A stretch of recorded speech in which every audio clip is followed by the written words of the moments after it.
அதுக்கு பழக்கப்பட்டுட்டேன். Okay sir. ஓகேங்களா?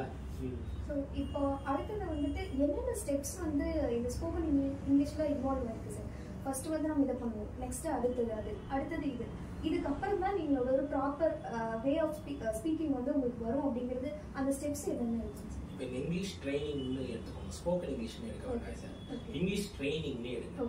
லாங்குவேஜ் ட்ரைனிங் இங்கிலீஷ் அப்படின்னு எடுத்துக்கிட்டீங்கன்னா ஃபர்ஸ்ட் வந்து பேசிக்காக ரைட் பண்ண தெரியணும், ரீட் பண்ண தெரியணும். ஓகேங்களா? அடுத்து பேச தெரியும்.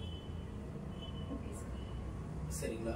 இப்போ இந்த ரைட் பண்ண தெரியுறது, ரீட் பண்ண தெரியுறது ரொம்ப முக்கியம். ஆனா அவனால தெரியுற மாதிரி ஏபிசிலாம் தெரிஞ்சாதான் அதை பண்ண முடியும். இது வந்து பார்த்தீங்கன்னா ஃபோனிக்ஸ்னு ஒன்று சொல்லுவாங்க. இந்த சின்ன பசங்களுக்குலாம் ஃபோனிக்ஸ்னு ஒன்று எடுப்பாங்க. அந்த ஃபோனிக்ஸ் என்னன்னா எல்லாமே சவுண்ட்ஸ் தான். எழுத்து கூட்டி ரீட் பண்றதுக்கு முதல்ல கற்றுக்கணும். நீங்க தப்பா ரீட் பண்றீங்கன்னா பரவாயில்லை,